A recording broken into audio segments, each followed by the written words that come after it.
to speed, I believe, but perhaps we'll bring you even more up to speed and by taking you through some of the papers and what they are saying right now. Let's begin with the Leadership newspaper this morning. And what do you have on its front page? It's, you know, one of those upsets that we hinted at. That's what's leading the front page of the Leadership newspaper this morning. And what does it say? Binani likely Nigeria's first elected governor. Stories on page 4. You know, there are those who, no, she's not the first female governor, yes. But this is what Leadership is saying. Binani likely Nigeria's first elected female governor. And Leadership calls race as challenger is set to edge out incumbent governor Fintiri in a photo finish. Abdulrazak, Boni, Yahya, Sanwo-Olu, Makinde, Abiodun survive re-election battle. Now, it's like the Leadership newspaper, Jeffrey, picking on your word this morning. Battle. Yeah, it was literally a battle when you look at the keen contest, especially in Ogun State, between the APC and the PDP. That's what they call bumper to bumper. So it was really close. Yeah. And I'm sure that the governor, now re-elected, will be heaving a sigh of relief. You know, some of this I just wonder. I'm trying to, let me not get into that, because how is the heart beating at that time? Don't even... You know, just moments before that announcement is made. You know, it's just, maybe they will be able to tell us. One of these days when you talk to, the one we talk to is, okay, exactly what was your heart rate? Maybe you put the BP machine and we might hear it today, because a lot of you know, governors who have been announced are making statements. They're talking about the experience and you know, all of the expectations. Right above the nameplate, APC wins Gombe, Jigawa, Yobe, Katsina, Kwara, Ogun, Lagos, reclaims Sokoto, PDP clears Oyo, Akwa Ibom. Find that story on page 4 of the Leadership newspaper today. Well, let's go over to The Guardian this morning, and it's just got a splatter of faces and some of the governors that have come back. Makinde of Oyo State, Inua of Gombe State, Abiodun in Ogun State, and then you have the governors in Jigawa State, Umar, Abdurrahman of Kwara State, and Umar of Akwa Ibom. Very interesting governor. Pre the elections, some of the comments and statements, you know. And the slogan has begun. Yes. In fact, after the announcement, he made that announcement. I'm looking forward to visiting that state. Yeah, so Akwa Ibom, it's now the happy hour slogan. The happy hour state. So I don't want to go into the details, but happy hour for Akwa Ibomites. So every Friday they say it's going to be happy hour, I think from 5 to 6. So he was talking about subsidizing, you know, prices for people who want to have fun at bars and all of that. So they'll be looking forward to it after Governor Dom Emmanuel leaves office and he's sworn in. So you have The Guardian, the title, INEC declares Makinde, Eno, Abiodun, Abdulrazak winners in the Google poll. Staying with The Guardian as well, we have Sanwo-Olu leading in Lagos. I guess this was before that announcement was made. 70 CSOs demand inquiry into INEC's poor conduct. 70, now that's a number. Violence responsible for voter apathy, and this according to the Nigeria Human Rights Commission, and how Namadi floored Lamido's son in Jigawa. Oh, well, we're looking at, especially Jigawa, I know the Lamidos, there were lots on the ballot. I think the former governor wanted to become a senator. It didn't work out. Now his son wanted to be governor. It didn't work out.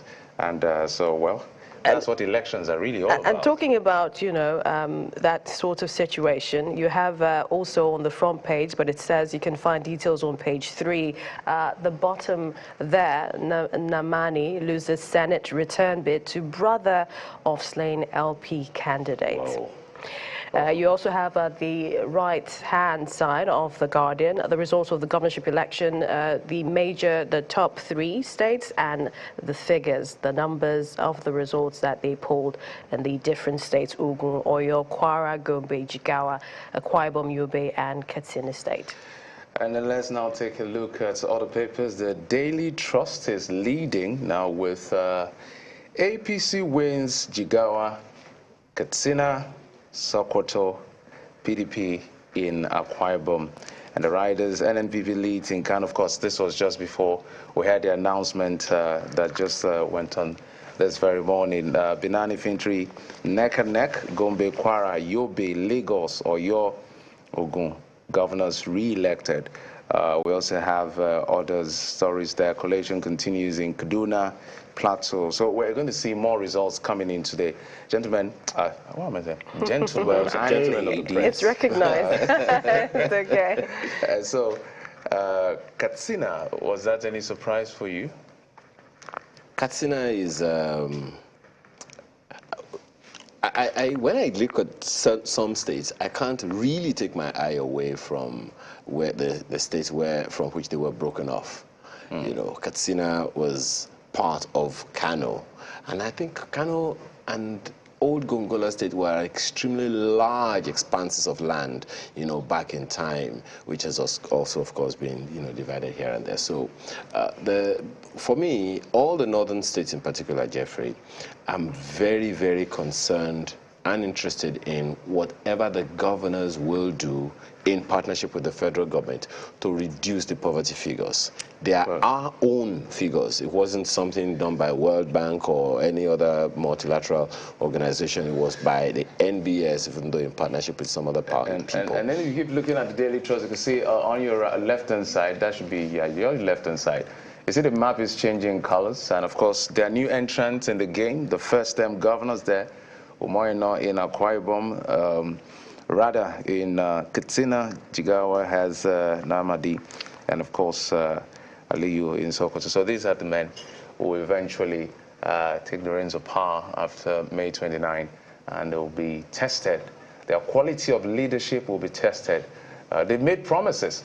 So if you live in most of these states where governors are coming in for the very first time governor, it's time to dust up their manifesto and study so you can hold them accountable for everything they've promised to do. One would assume that prior to getting into the race first, they would have done all of that. Yeah, I'm sure their manifesto is there, is in print or is in soft copy. Most of these things are now in soft copy. So, hey, you go review their policy on education, employment, security. It's an expanse of a lot to consider. You know, when I go back to the issue of vision. What's the vision of each state?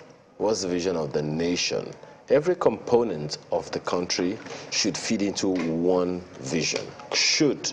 But we need to have that direction, because no matter what that is one of the reasons perhaps why a number of people will always point to the ideological differences or lack of the political parties. So we would love for them to have, Jeffrey, we would love for them to have that healthy competition. My state is doing better in this area, your state should also. That's why they have the governors forum. And if another political party before did good in this area, we should take it up from there. Exactly, and not just terminate the idea. You know, I was doing a quick outlook of what a possible situation will be across zones. Now, the Northwest, for instance, will have loads of first-term governors. So we expect new ideas, fresh ideas. When you look at the Northeast, most of the governors, in fact, 5 of the 6 governors in the Northeast are trying to come back. Some will be returned, some, as a result, comes. And if it happens that all of them are returned, it's going to be a question of consolidation of their term. So we're going to keep looking at all of the zones as we continue to review these things. Absolutely. The Vanguard newspaper is next, and what do you have on its front page? It's, of course, still talking about the polls. Sanwo-Olu, Makinde, Abiodun win re-election for second term. Stories on page 5. Fubara, Umoyeno, Oborevori, Nwifuru, others lead in Rivers, Akwa Ibom, Delta, Ebonyi. Oborevori wins Ibo's LG as PDP leads in 15 councils. APC's Omagege wins 3. Ogboru loses in home local government. Chimaroke Namani loses Senate seat to LP. INEC declares APC's Aliyu Ahmed governor-elect in Sokoto State. Story you'll find the details of on page 5. And as Millicent said, a splash of pictures. This time it's 8 on the front page of the paper. Several other stories or mostly talking politics, of course, on the front page. Right above the nameplate, financial... Okay, you wanted to make a comment? Okay. Right above the nameplate, you have this one. Let's not keep our eye away from it. Cash crunch lingers despite compliance with Supreme Court ruling. We're back to it. Oh, no, we never left it. Yes. No, I'm saying for a moment, the media was, cashing in on the politics. At the end of the day, Jeffrey, what is important is now, people have said repeatedly, whoever comes into government now is not going to have a roller coaster. Of course. What ideas are you going to, bring on to change the status quo for people so that they can have a better lease of life? We're talking about good governance. What are the job descriptions? Anyway, I'm going there.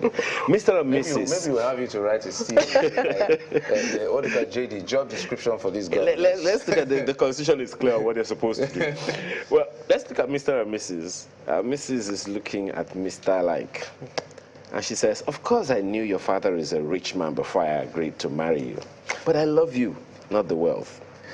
And Mr. says, glad to know that. Do I get you a small second-hand car instead of a brand new SUV then? Millicent? What did Mrs. say? It's just a question left hanging. You can see that on the front page of the Vanguard, just at the bottom right of the Vanguard. No comment. Let's go to the New Telegraph now, and the New Telegraph Sanctity of Truth has loads of pictures. One central one is a picture of the Vice President and his wife and the pastor at our Villa Chapel as well during a special church service to celebrate Mothering Sunday. Hope you sent your messages to your loved ones. Yes? Yeah, we did the needful. We did the needful. Even though we had some help, but yes, we did. Yeah, we did the needful. It wasn't Googled. The message was not Googled. Well, we have also the major headline there. Gubapur, Abiodun Makinde, Abdul Razak, Buni Yahya return. That's further on page 2, 4, and 7. It says, as ruling party opposition fight for political supremacy, someone who coasts to victory. APC leads in Borno, Niger, Benue. PDP wins Akwa Ibom, leads in Delta, Rivers, Cross River. And you have INEC there saying we don't take citizens' patience for granted. It says it'll review Abia's Guba resort. You can find that in pages 2, 4, and 7. Top are some other pictures also of the INEC chairman, presidential National Assembly polls, opposition INEC bicker over performance. This appears it will continue for some time. Well, that's to be expected. I mean, it's gone as far back as even 2007, when the president-elect was being sworn in. He said, look, I know the process wasn't perfect, so we're going to do something about it. We've been doing things about it, successively, but how significantly that has affected things, I think that's one of the things we it's quite important. It's part of the democratic process that if things were not rightly done and they are reviewed, it's only natural that justice is served, and those who have to stay will stay, because being elected into office is about legitimacy. You need to have the people's mandate. That's why that phrase is, it has to represent the will of the people. That's quite critical.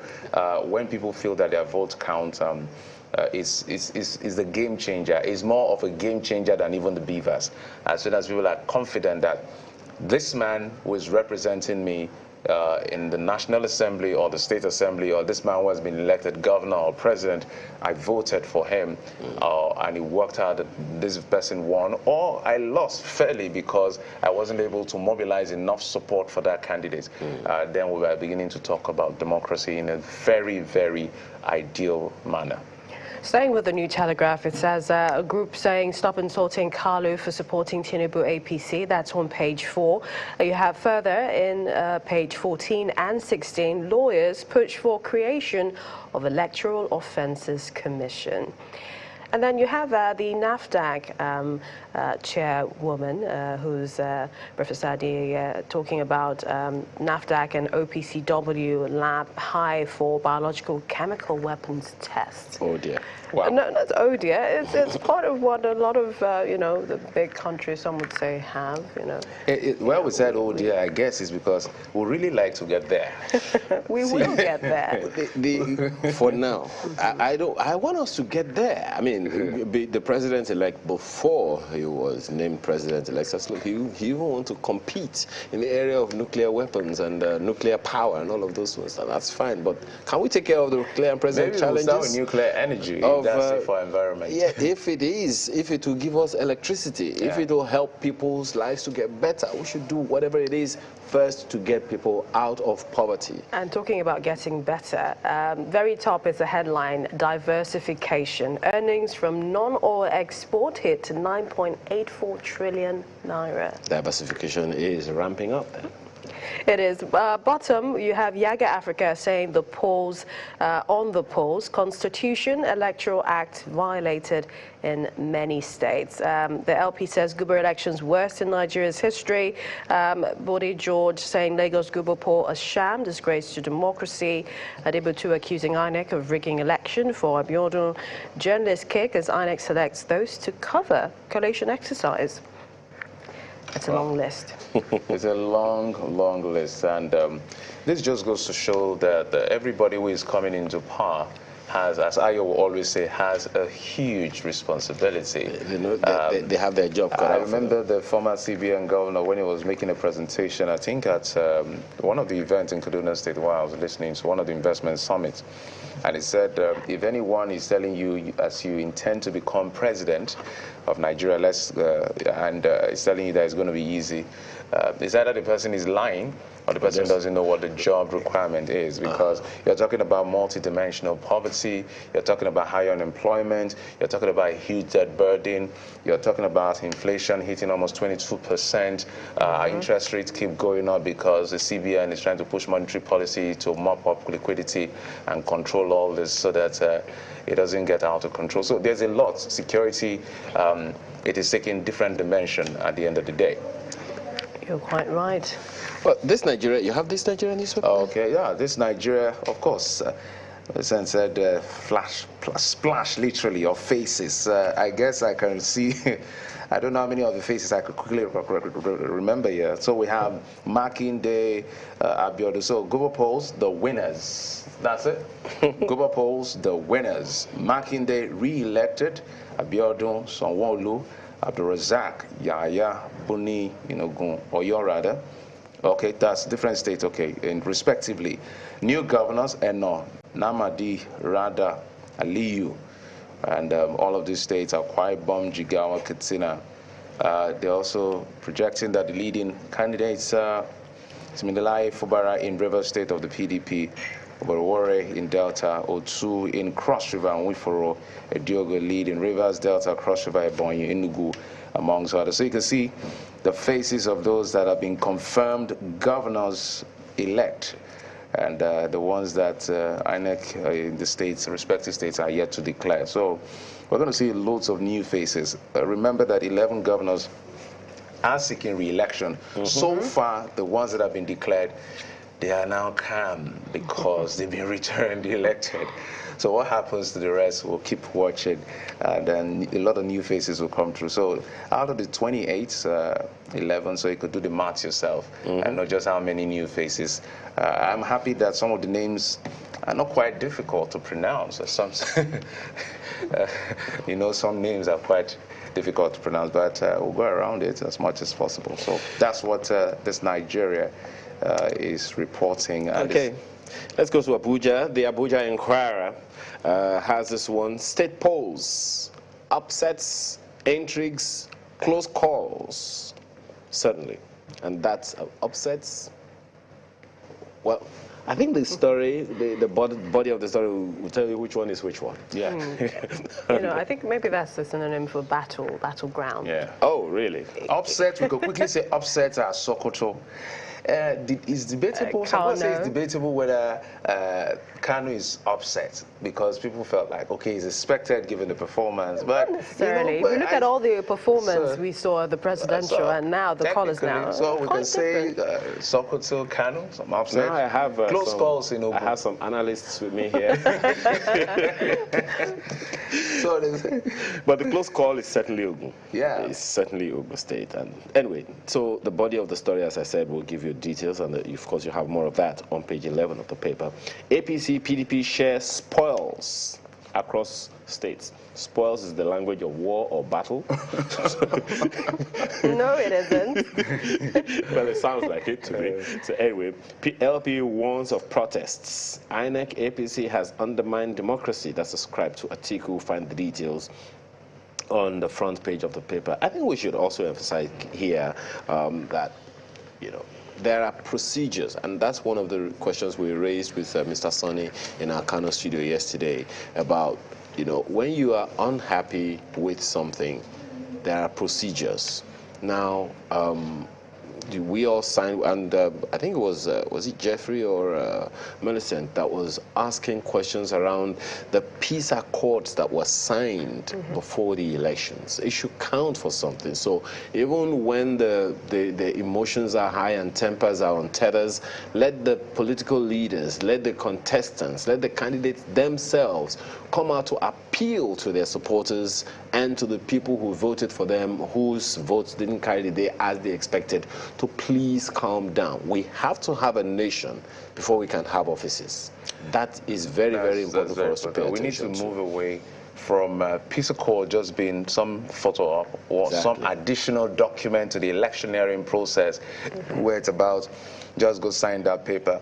And when it's time to act on the very spirit and letter of the peace accord, we really don't see it coming through at the end of the day. So it's really something that we need to look at critically. Every political leader who has signed the accord, please and please speak to your members, your supporters, to do the needful. I think let's go to News Direct now. Yes, indeed. News Direct is also leading with the Gubo election, governorship election that is. INEC declares Abiodun, Sanwo-Olu, Makinde, Abdulrazak winners as others coast to victory.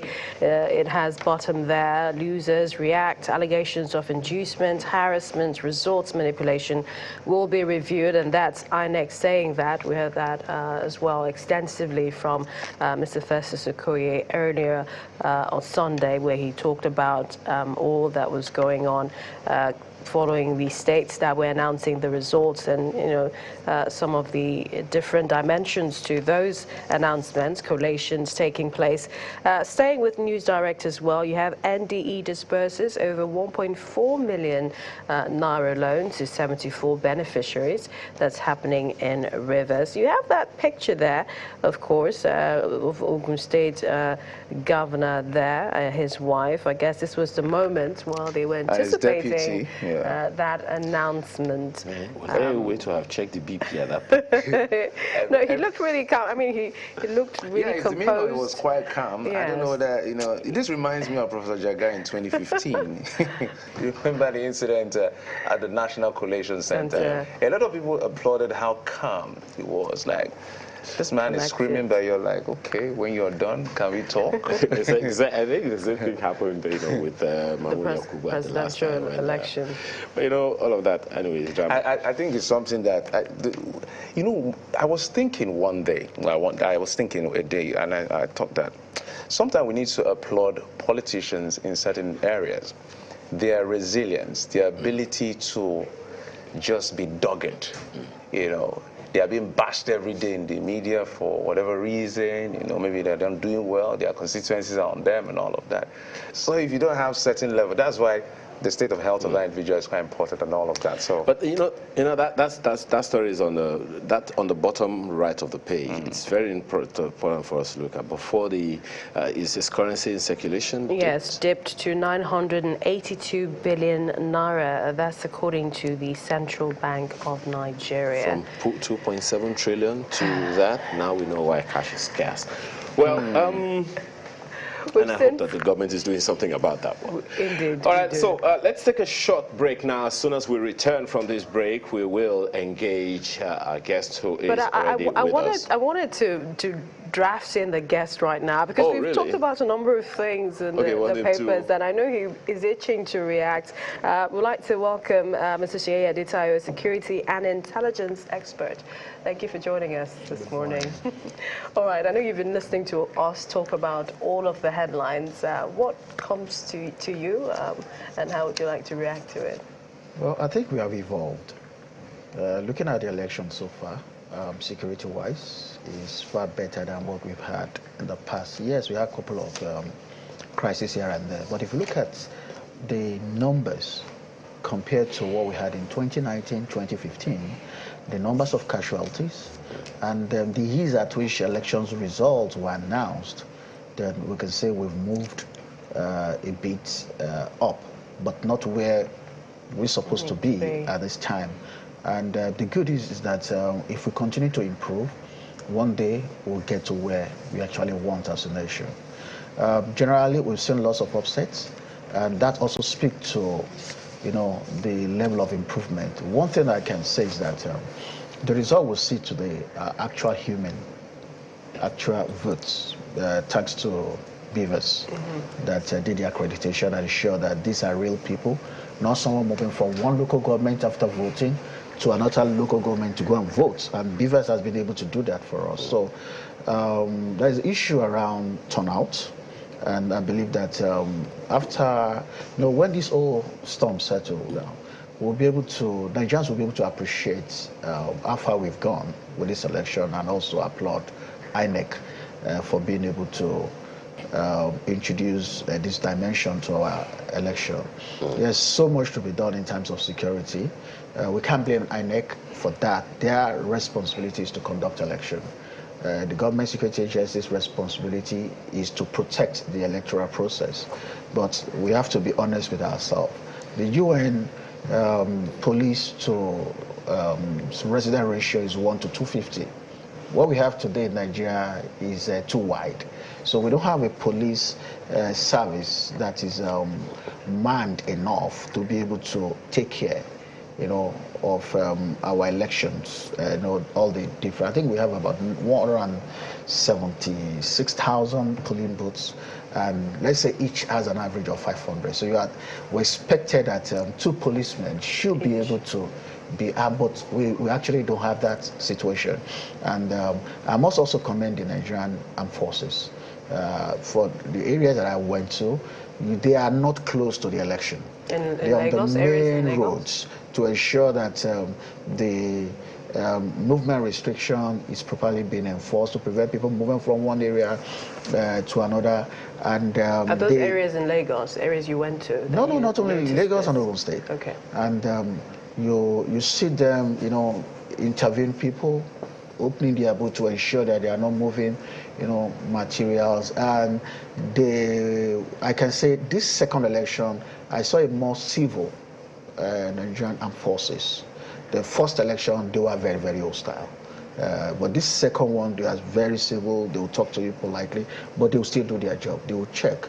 And that's lots of improvement compared to what we've seen like 2 elections back, where, there were allegations that military were used to oppress, or intimidate voters. And so I think by and large, performance of security agencies has been commendable in this election. We'd like to welcome our other guest, Alfred Onunigbo, criminal intelligence specialist, also forensic investigator. He joins us virtually from Enugu. Welcome to the program. It's nice being back here again. All right, good to have you. And also Kolawole Johnson, a political analyst, joining us from our Abuja studio. Welcome, Mr. Johnson.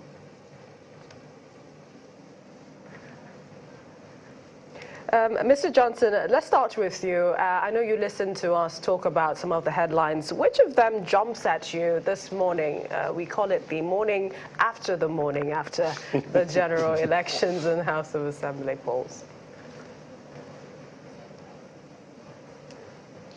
Well, I think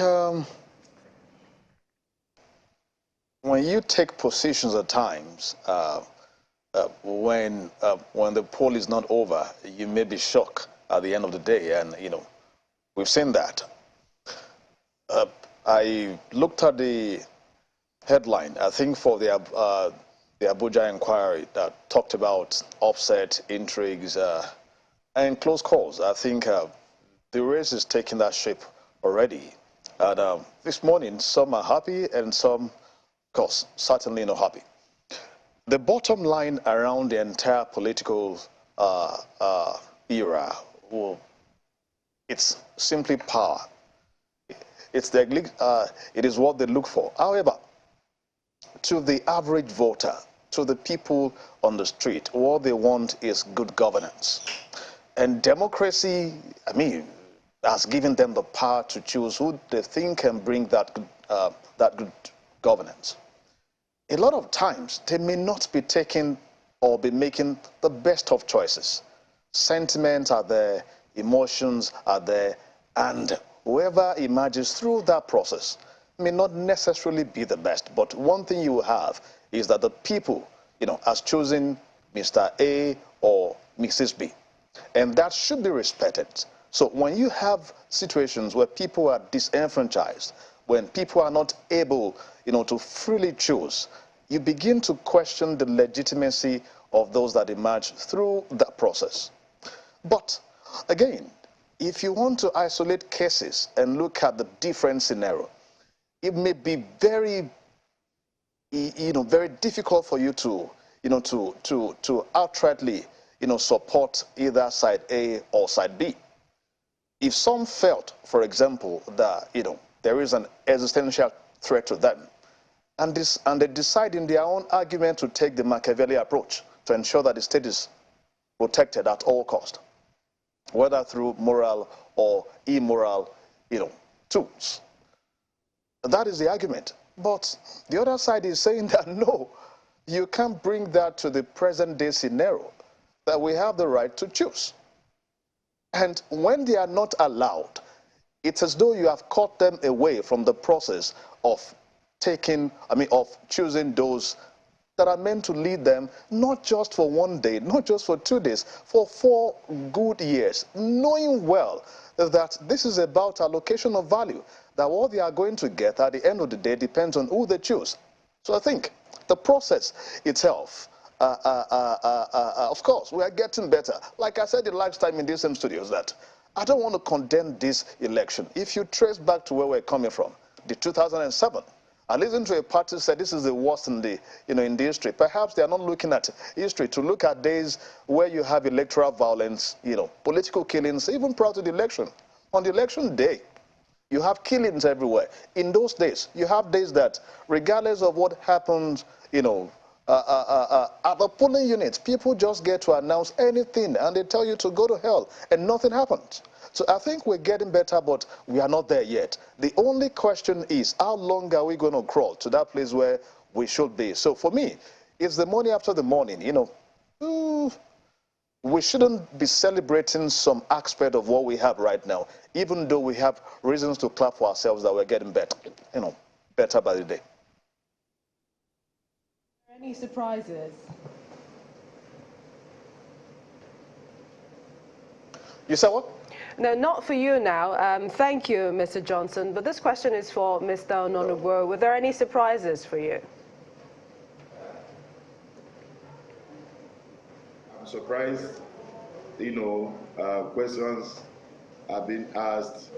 Again, we have to agree that the situation in Nigeria preceding the election should have informed a lot of us that a lot will happen. Not much that happened came as a surprise to me.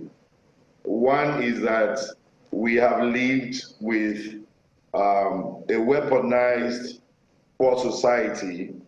We have also seen the growth of insecurity across states. So there were quite a lot of things that had been on ground going into the election. In fact, my fears seems to have been probably defeated, because particularly in the Southeast, we had these threats from the groups challenging the election, threatening, and all that. So to that extent, I think that might be the surprise I had, because the elections went on in the Southeast and not too many incidents were recorded. But you had earlier said, Mr. Onodugbo, that, we should have seen the handwriting on the wall pre the 2023 general elections. Some would say that after the presidential and National Assembly elections, things were a bit calm in the southeast, but not during the governorship and House of Assembly polls. I'm sorry, you may need to come again. The network was a bit unstable. So what I said was, pre-2023, you talked about how we should have seen the writing on the wall with some of the threats, but then we had the presidential elections come and go, and some judged that as fairly peaceful, and talking about the southeast. But we've seen 2 or so states in the southeast and the other states that conducted House of Assembly polls. There were, of course, allegations of voter suppression, voter intimidation that occurred in the southeast as well. Oh, yes. There were evidences of voter challenges here and there, and that should be expected because, look, for a society that is bedeviled with economic challenges, poor voters' educations and all that, people had come to accept that contestants are asking for favors and they should reciprocate. So I saw that happen across the board. But I think the involvement or the involvement of the Labour Party in this whole election seemed to have changed quite a lot of things. People were able to hear from all sides, and their decisions were guided by the fact that, yeah, they saw something different, they wanted something better than what they've been having. And I guess that also challenged the old schoolmasters. They had to find ways of building bridges to the people. But generally speaking, I will be very careful to say certain things because we are in the public space. But I think most often the challenges we've had comes from those who are enjoying elective mandates. Because they do so little, towards the election, they're under the pressure. They want to reclaim their positions and stay relevant politically. Not necessarily because they provided services or because they have earned the trust of the people. So they come under this extreme pressure to stay in the corridors of power, hold on tightly to the mandate by all means. And I think that's kind of agitates the polity and creates some of the challenges we're witnessing, especially in the southeast and south-south. I'm also aware it's a general thing, but for the past 2 elections I've spent around the east, I've seen that the politicians were struggling to command the trust of the people. They did not seem to have achieved that trust that comes from service delivery, that comes from fulfilling promises they made prior to these particular elections. And those were part of the things. And then, of course, the insecurity and then the financial issues came in. They all came together because that also affected the thinking and the perceptions of most voters. Well, Mr. Onodugbo, thank you for that. That raises a question in my mind, and I'd like to ask Mr. Adetayo. As Mr. Onodugbo was speaking, I recall the Third Republic gubernatorial election in Lagos, where it was sure that it was the election of the SDP at the time to lose. But the infighting within the SDP's leading candidates at the time, Dr. Sarumi and Agbala Jobi, it would seem like the voters just said, if you guys can't put your house together, we have no business with that. Let's just go with the NRC, which had Sir Michael Otedola at the time. I think there were even 3 then. Yomi Edu was also in the mix. Yeah, during the SDP days. So, in terms of that, I mean, what do people look at? Because to a large extent, it will seem like there was more protestation from the people than really understanding the political identity of either the political party or the candidates themselves.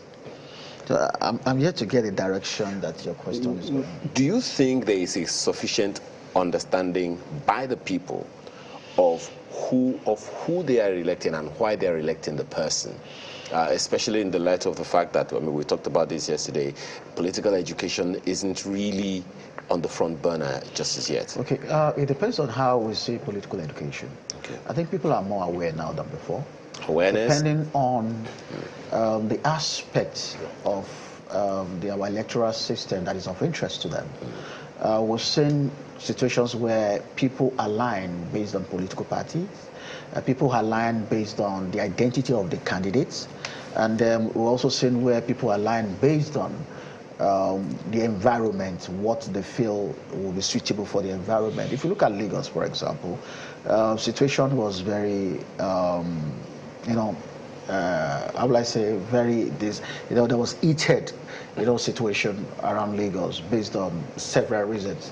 And if you look at the election, the first election generally, we saw people voting along religious lines, ethnic lines. We saw people who are voting based on what they feel that this candidate can do. And that shows how, the results, came out just like it's the first question that there weren't issue in the first election in the Southeast.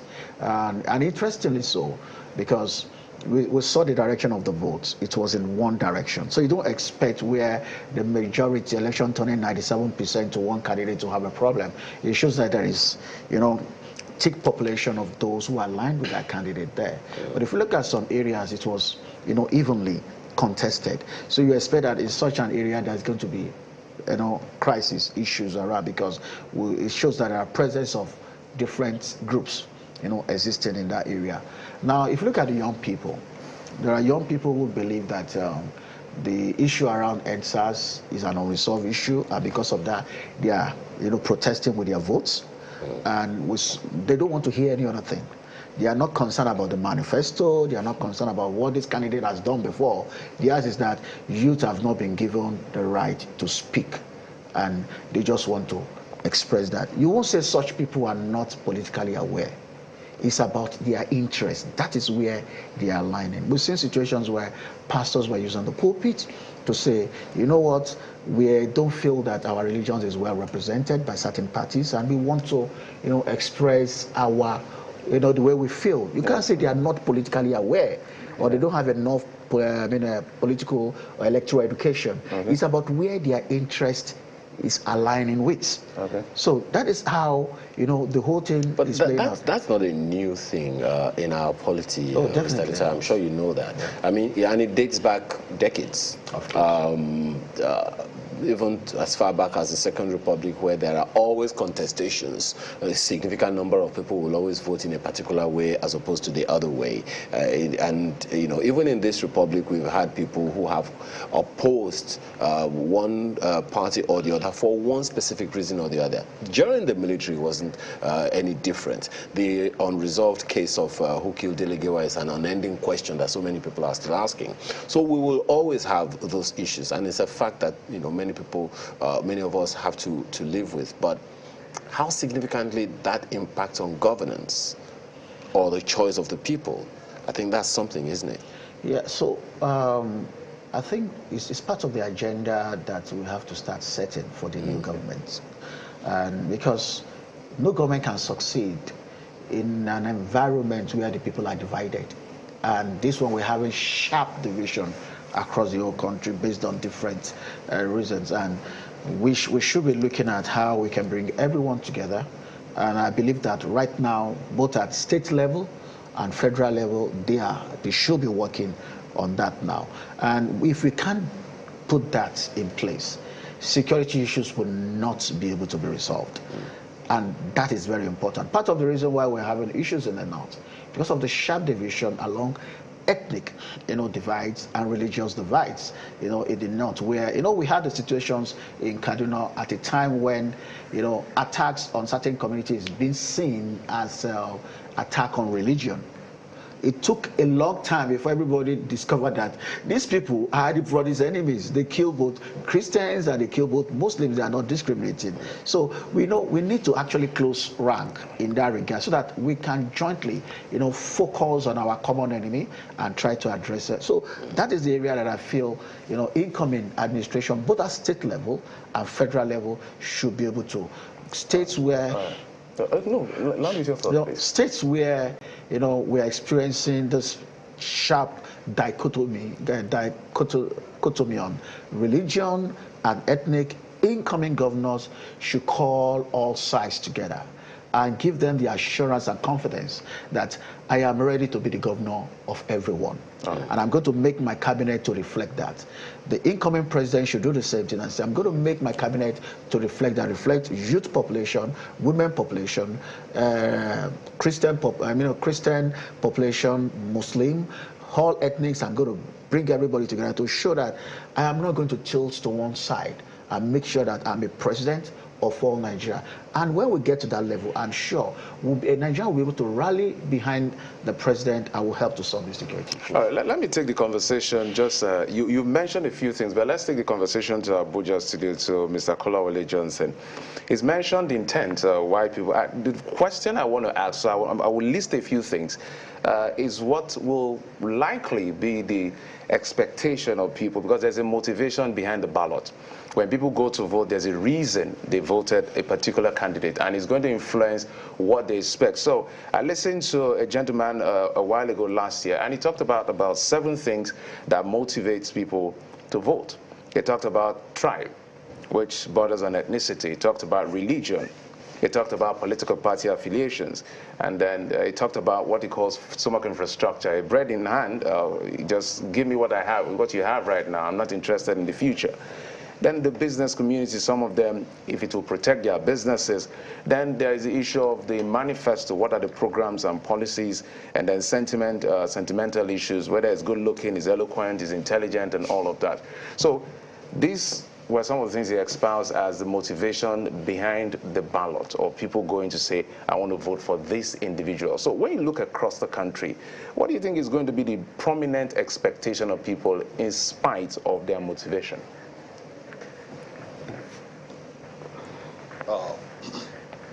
Policy analysts see political parties as a definite agent of change in policy direction of the country, in the sense that during campaign, they are meant to come to the public and tell the people, I want to do A, B, C. So if the people agree with that, they can go in that direction. And if they do not, they go in the other direction. However, you've mentioned some things now that actually determine the direction of course, where people go when they vote. And unfortunately, some policies would not likely take, the topmost position, majorly because of voters' education. And the more things change, the more they remain the same. I listened to the conversation on the close call in Sokoto earlier on. It has been about the battle between the first two actors in that political space in this republic. In 1999, while you had Bafarawa as the governor and Wamanko as a deputy. Go look at the battle since then. It has been about the 2 of them. In 2007, when they splitted, one got the PDP ticket, and I think it was Bafarawa that went to float DPP. Go check again. Even to the emergence of Tambua, it was Wamako that supported him. In 2019, he switched to the camp of Bafarawa. Until date, it is still about the two of them. So when people are voting, take for example in that community, in that state, they wouldn't be looking at some things you think they should look at. It's about the political actors in the space. And you move also to some other areas in the country and you find out that the same thing, you will find. Look at the present president-elect. He was there in 1999. He's there today. The top 4 contenders in the last presidential election, they've been there all along since 1999. The former vice president, even Mr. Obi, who was who contested election in 2003 in Anambra State after I think Mbadiniju or so. So they've always been there. So unfortunately, the more we think we are trying to change things, the more they remain the same because of these factors you have mentioned. And until we are able to educate the voters to know that you need to be able to choose, not necessarily because a man is handsome, not because of his tribe, not because of your religion, your religious sentiment, not because of those factors, we may not be getting to where we should get to. But now that we have chosen, regardless of the motivation, whether the intrinsic or the extrinsic motivation, so what should be the expectation? The bottom line is simple. It doesn't matter what the motivation was during the voting process. What the people want is good governance. Take, for example, the people would not say that because I didn't vote you and you provided good hospital, good healthcare, I won't take advantage of that. The people won't say because I didn't vote you that you're providing for me security. Nobody will, will reject that. And as a matter of fact, if they voted along the tribal sentiment before, and you come into power and you are able to give good governance, likelihood that people will follow you. That is the kind of motivation we have. So I think what people will be looking at now, irrespective of how they voted, would be good governance. After all, what do they want? In this same country in those days, I will, pick up my car in Abuja, my driver, at times 4 a.m. I'm driving to my state. But now, of course, I can't even do that again. I can't remember the last time, I did that by road. In those days, there are things you can, easily get that you can't get now. People are talking about those things much more these days. So when you finish voting, when the electioneering process is over, to the average politician, it is about power. But to the people, it is about good governance. It is how they express that, that you may really want to question. So what they want is good governance. And in this dispensation, I think, in the next one, we will have a lot on our hands to deal with. That is why you must have a leader, with that legitimacy, with the love from the people. Take, for example, some definite things must be done. In the next few months, I can bet you that governance would not be, a popularity contest. We need to take some very critical decisions. Take, for example, you will take away subsidy from the gas. And you know what that would do in the country. Of course, you will start the pump price for petrol. Well, of course, will skyrocket.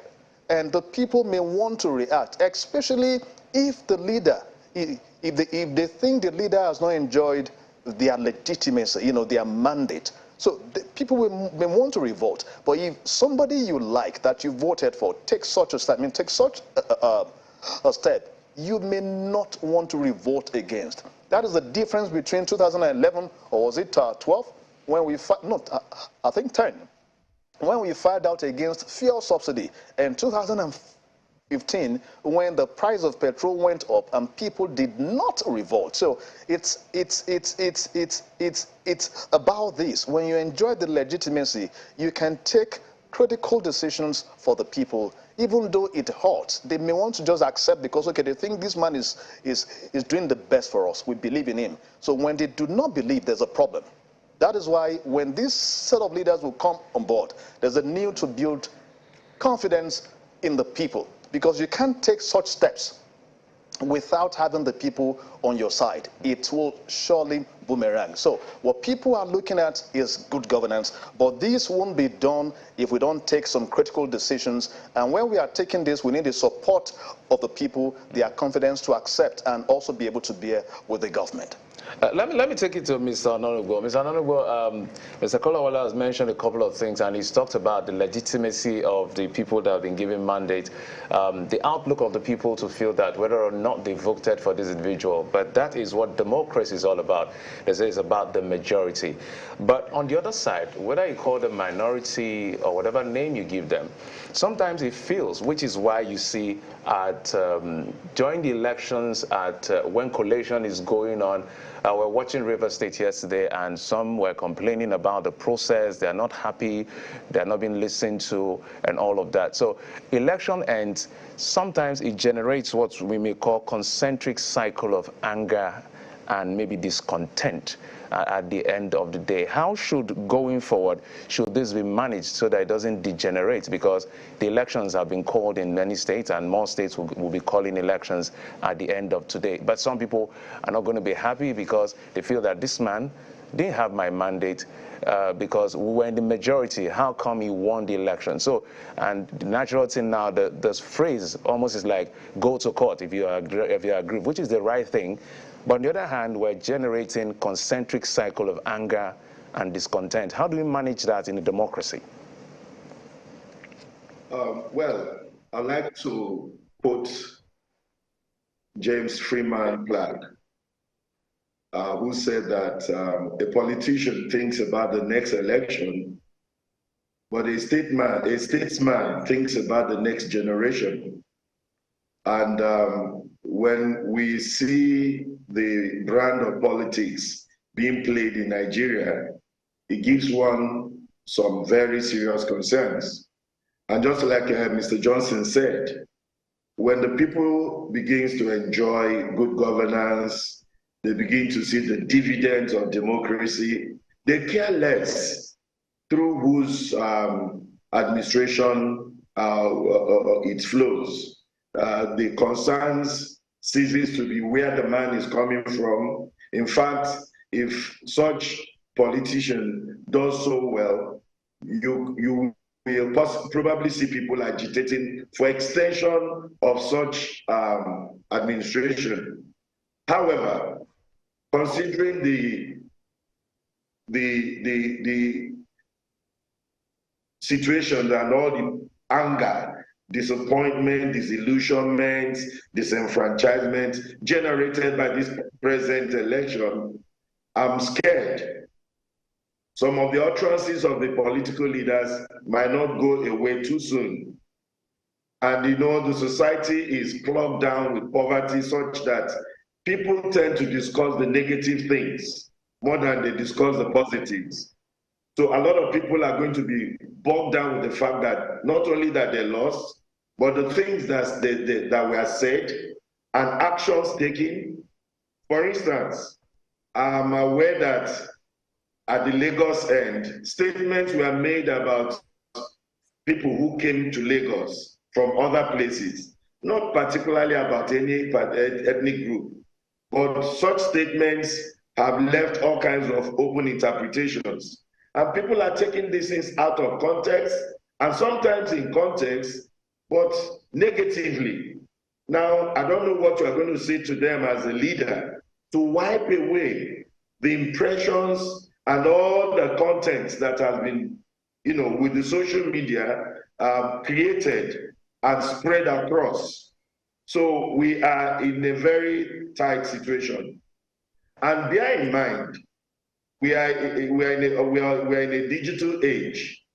The cyberspace have created all kinds of things, that authentic information, fake news, people had personal opinions that were converted to breaking news and all that. So a lot has gone into this. Now, what should the leaders do, particularly those who made it through the process, no matter how legitimate or otherwise we consider it? I also will, you know, make reference to Mr. Johnson here. They have a lot to do, and they must find a quick way to reunite Nigeria. At the moment, Nigerians are divided not only on political grounds, but on ethno-religious grounds. People have said things, and I think it's time that our criminal justice administration system begins to take a closer look at the role some individuals play. It doesn't matter where they come from. And once they are found to be inciting disunity, creating tensions, and situations that will hurt the collective interests of all Nigerians, those who make statements that makes the Southeast unsafe for Yoruba man or Hausa man, or makes the North unsafe for Yorubas and Igbos or Benue people, or the same in Lagos about foreigners and non-foreigners, such statements should not be ignored, because after they have won elections, people are going to live with the impression that something is not right, and nobody is taking responsibility, nobody is being held to account. So a lot of people have been bruised, they've been injured, youths have also been traumatized. I will mention my daughter who voted and came back, and she was distraught. She felt so unhappy at the turn of things. And of course, they are listening to leaders, listening to things happening across the country. We must urge, particularly those who have made it politically, to convene platforms where issues that came out of this election should be discussed and addressed. Secondly, the federal government, if they can consider setting up a very aggressive national orientation platforms at all levels of governance, the state, the local governments, and of course, their federal seats, to ensure that voter education does not become an optional thing. It must be something that is continuous, is ongoing, so that Nigerians will begin to appropriate the value of handing their mandate to candidates and not be taken by ethnic interests or religious claims and all that. So we need to work hard. And also, I will also tell Nigerians, we are the ones producing those who emerge as leaders. Those people will never become leaders of their own selves. They will be leaders because we transferred mandates to them. Whether we facilitated their emergence by doing the correct things or otherwise, they are our products. And so if we commit ourselves to people who do not feel obligated in any way to our mutual benefits and objectives, we live with it. But if we say that, look, we need to compete favorably with other nations of the earth, we need to be in the positive mention across the world, it's going to take us to produce such leaders that will do that for us. Now, poverty has no tribe. A poor man in Sokoto is not better than a poor man in Bongo in Osun State. It's not any way better than the man in one local community in Badagry that faces the challenge of lack of resources and basic amenities in his community. So we need to look forward to seeing our new leaders and those who came back change their lives. But we must make efforts to address the ethnic, the religious, and also de-emphasize the party as a vehicle. Those elected on platforms should be able to give good account of themselves, so that during the elections, Nigerians will vote individuals. They will vote people who have pedigrees, who have competence, who have character. They should vote people that they trust, should be able to keep the sanctity of their oath of office and work for the good of everybody. It's a lot to pack into one day, week, or month, but most certainly the way to go. Even before the elections, we'd remember that the Vice President and a few other people have been identifying and highlighting that there are our fault lines are very deep, and this election has revealed that. Healing those wounds, it's a work that every one of us has to be a part of. We mentioned earlier to you at the opening of this program, at the opening of our session on this program, that the Kano State government has declared a dusk to dawn curfew in the state to avoid a breakdown of law and order following the declaration of opposition NNPP candidate as winner of the governorship election. We understand that there is tension in the state. Our staff in Kano are staying safe in their homes until the situation improves. However, if you go to our Twitter handle, Channels Television's Twitter handle, you'll see that despite the announcement of the government of Kano concerning the dusk to dawn curfew, people are on the streets of Kano celebrating. And you see about 2 or 3 videos on our Twitter handle describing how people are rejoicing on the streets of Kano. Well, we can only admonish again at this point that every one of us should please stay safe, and if you know anyone in that environment, let that information be known. We also have information for you that the governorship candidate of the Labour Party in Lagos, Mr. Gbadebo Rhodes Viva, has reacted to the result declared by INEC. Results, we've been saving them. Every 30 minutes has been downloaded, has been uploaded on iRev. And we have noticed that they've already started changing and manipulating these results. Even the results that they are uploading is very different from the results that we have in our collation center, and we are currently tabulating, and it shows us clearly in the lead. An example of this is this result here at Ota Primary School. You can see the clear manipulation where 20 for the APC has been turned to 120. 67 for LP has been turned to 7. And 43 for the PDP has been turned to God knows what at this point. This is what INEC is doing, and there's supposed to be an umpire.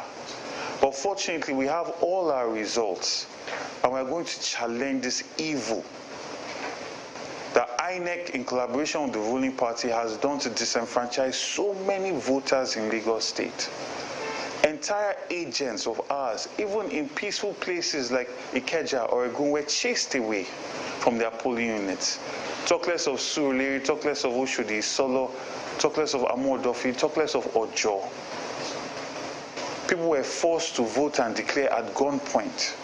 Elections are supposed to be a period where people come out and exercise their rights, and it's a valve to release all the frustration and tension that they've experienced in the country. It's not supposed to be war. And we don't want that precedent, because nobody has a monopoly on violence. And we cannot afford for our Lagos to be exposed to this or to set this precedent. So I urge all of our supporters, I understand how draining, how frustrating this has been. But I want you to be rest assured that with the results we have, we are going to challenge this evil that has been accomplished by INEC in partnership with the ruling party and every other agency that has been involved, even the police that was complicit just watching ballot papers being snatched. We're going to challenge it in the court of law, and we're going to fight for every vote that was casted for us. Well, that's the Labour Party governorship candidate in Lagos, Mr. Gbadebo Rhodes Viva. Certainly quite a reaction there. Indeed, allegations of manipulation that he is making. And perhaps that's why I should throw the question to you, Mr. Adetayo. Your comments. First, we went to Kano. We talked about the situation there, dusk to dawn curfew, but then we have, celebration happening as well. Is that a way to sort of manage discontent in the state? I think it's the right action in the right direction. If you look at the last election, we had a situation whereby people were killed, properties were set ablaze, and we need to. It's important that the governor prevents similar occurrence, and it was because of people's dissatisfaction with the result of the presidential election. So right now that another upset has been created, is important to forestall a situation. You know, Kano is cosmopolitan. Is, you know, when Kano sneezes, Nigeria will catch cold. So I think it's important that that is done. So the second one is the beauty of democracy. You know, you win some, you lose some. If you are not satisfied, there are processes in which you are expected to follow, and he has said that he's going to challenge that. So I think it's in order, it is within the right of every candidate to challenge the process, to challenge the outcome. And I think at the end of the day, we'll be better for it.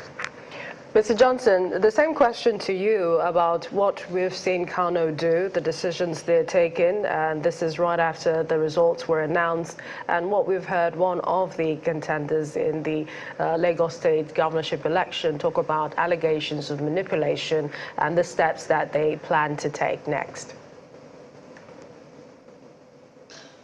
For Kano, you know, that shows governance. You just need to take the right decision at the right time, and that should be, you know, I think it's commendable on the part of the Kano government. Of course, they didn't win the election, yet they know that they need to protect the state, you know, and that is their first job anyway. And I think that is, you know, good for democracy.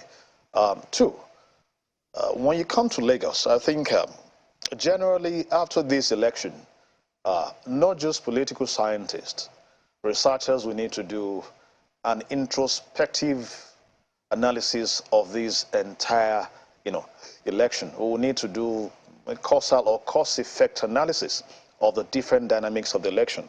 We need to do a thorough, in-depth examination, investigation of the process and the different dynamics to it. The Lagos case scenario, unfortunately, you know, we were working all night anyway, you know, trying to put our own facts together. And we noticed clearly that there are some places where if those things were not done, the party that won, they might have still, you know, of course, emerged the winner. They may lose some seats in the House of Assembly, of course, sure. But the eventual, you know, coveted seat, winner of the seat may still be their party without doing those things. You don't beat a child and you tell him not to cry. And I think his approach this time of telling the people, you know, supporters to remain calm, it's certainly the very best. That we have a result and we'll challenge this process. That every single vote cast, you know, for us will be defended. So I think that on his part, it's you know, it's is also, you know, also commendable. We should also look at the part of the party that won the election eventually, and also be able to speak the truth to power. That of course you may have a point to prove, but not to some extent, because if you see what he was trying to show us, if that is true anyway, you know, we can confirm that there were alterations on some results. We shouldn't be having such at this stage, knowing well that you have, you know, people taking the snapshot, you know, taking the record, you know, of this result at different polling units. That is why that confidence building, that peacemaking process may be difficult after the entire process, because people will not look at the general, you know, they will generalize whatever happens in their local domain. You know, take for example, you go to an area where a man knows that the vote you eventually call for him, you know, call for that area, you know, did not represent what actually happened. And you're telling him that, okay, please, don't be angry. He would not be angry, so to speak, but he would be questioning the fact that we should be the one sitting where you are right now, not knowing that the fact that they might have won in that place may not represent the general outlook of that election. I have said it that when you have general elections, dynamics at certain, you know, at some certain locations may not represent, you know, you can't generalize that, may not represent the total outlook. But the man would not understand. He would be pained thinking I should be the one here. So the peacemaking process, you know, will be made made difficult after the utterances we have, prior to the election and some things that happen in some places. So for me, I think we shouldn't be building on such. And he mentioned something that we should not have such, antecedent. We can't continue with that, obviously. But unfortunately, once there is a declaration like this, you have the only choice open to you is to go to court, and you need all of the facts to bring to court. But before the court eventually give the judgment, whoever is coming aboard would have the difficult job of getting the people together. Now that we are more divided, see, the ghost of 1914 came alive in this election. The tribal sentiment, the ethnic sentiment, the religious sentiment, and unfortunately, we have ourselves, to blame for that. So picking the pieces together, the duty lies majorly on those in power, those that have emerged through this process, and they have a lot to do, on their hands, not just in trying to appeal to people, through the peace-building process. They have a lot to do also in delivering the dividends of democracy. That would be the very, the loudest, the best, peace-building process you can give to the people. If there are areas where you think that you've not covered before now, because some people are making allegations that, because you have a dense population of some certain people in this area, government is not bringing development to us. I think if you're coming back and you think they are angry, they should be prioritized. Take development there first. In fact, doing that alone, you'll be taking the peace building process to them directly in a way they will better understand. So it will be a time that you need to just reach out to everyone involved in this process, regardless of what you think they are doing against you in the court. We must, know that, first of all, we are first human beings before, being, I don't have control over where I come from. I am from a part of the country because my parents are from there, and I can't detach myself. Apparently, if I'd been born into a certain religion, into any religion other than what I am now, I will be there, probably. So a man is a man and a race is a race. We must separate the race, from the man. We must respect our humanity this time around, especially for Lagos, a state that is, of course, that pride itself in being the rallying point. It is a buzz of the country. Lagos is a microcosm of the entire country. You see all of us converging there. In those days, going to Lagos from different villages in the country is like, going to London, leaving the country. So you can't take away that vibe now because of political expediency. The election is over now. We must get the people together. That is a job we must do. Mr. Nonugbo, Mr. Johnson talked about the ghosts of 1914, affecting the scheme of things now. But I know that some others wonder in terms of those who are affected by this. And this question is to you, Mr. Nonugbo. Election should be a contest, right? A competition. And if we're talking about people who are being affected by these ghosts of ethnic, tribal sentiments, religious sentiments, are they the voting population or those that decided they have their PVCs, but they decided to stay at home?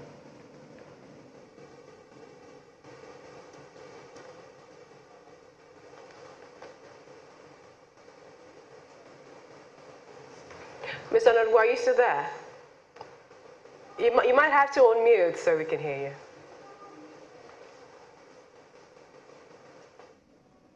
you. Democracy is not. Okay. Go ahead, we can hear you. Democracy, essentially, is not our culture. We come from cultures where the ancestors, the spirits, and some hereditary structures have been laid. And that gives people this sense of entitlement that this particular role belongs to us. And these roles were assigned by so-so and so-so authorities. So we are not seeing that go away too soon. However, I think also the fact that the Nigerian people have not really benefited from our democratic leaders. And that seems to give, some sort of credence to the attempts by the political class, most of whom are like professional politicians. All they live for is to do politics. All they know is to stay in the corridors of powers, which does not translate to any direct benefits to the entire society, probably to an exclusive few. And the threat of losing those privileges comes strong towards an election. So we have a big challenge. And again, just like when we started, there's a need to reassess our voter education platforms, whether it is INEC, whether it is other government agencies. We also need to look at the roles being played by the security agencies, security establishments, and other important stakeholders in that area, because those are the people vested with the authority to manage certain situations and de-escalate the tensions often generated by politicians. I feel that we need to understand these challenges very well. The way forward is simple, but not too simple. I think both those who elect people and those elected must realize that we have no other country but Nigeria. So if it gets better, it's for all of us. If it gets worse, we will be the victims. There will be no other place called Nigeria on the surface of the earth but this particular one.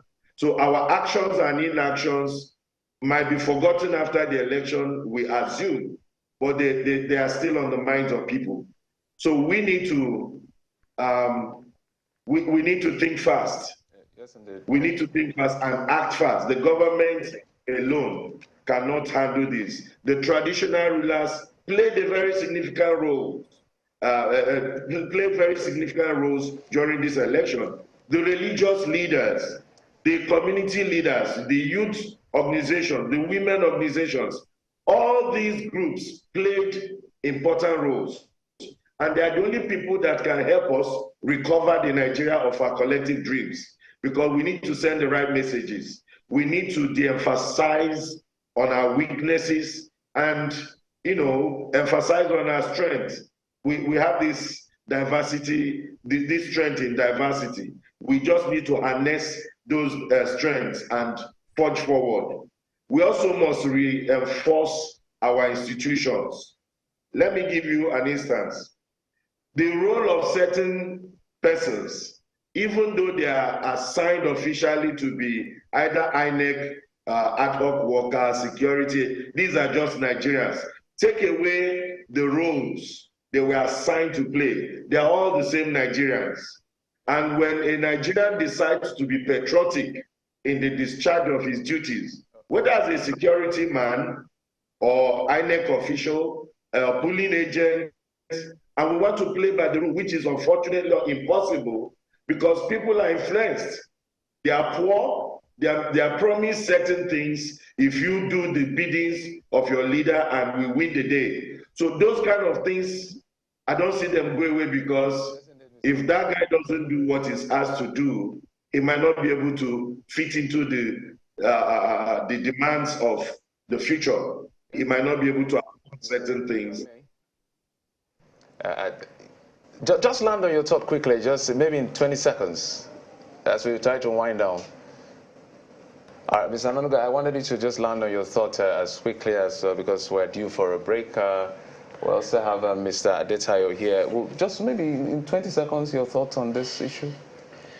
Okay, to me, I'm happy and I'm elated that we don't have fire everywhere, Nigerian burning, unlike the predictions before the election. So we still have our country, and we still have our country intact. We have a very, more matured politicians this time around, they are all appealing to their followers to remain calm and allow, the electoral process to move to the next stage, which is the beauty of it. So I believe that if we continue like this as Nigerians, we will be a country that others will be emulating. Thank you. We'd like to thank you. We'd like to thank all our guests who have joined us this morning in the first segment of the show. Mr. Sheyi Aditayo, Security and Intelligence Expert here in Lagos, thanks for joining us. Kolawole Johnson, Political Analyst in our Abuja studios, and Mr. Alfred Ononugbo, Criminal Intelligence Specialist, Forensic Investigator. Thank you all for joining us this morning. Yes, we still have a lot for you on the program, and of course, we're still talking about the elections. Remember that the elections, about 12 states alone have been called officially, although we're seeing the projections on our ERAD platform, how things may pan out. So 12 states have been called, and we're expecting more states to be called later on. So we'll bring you all of that detail when we come back on The Verdict. Stay with us.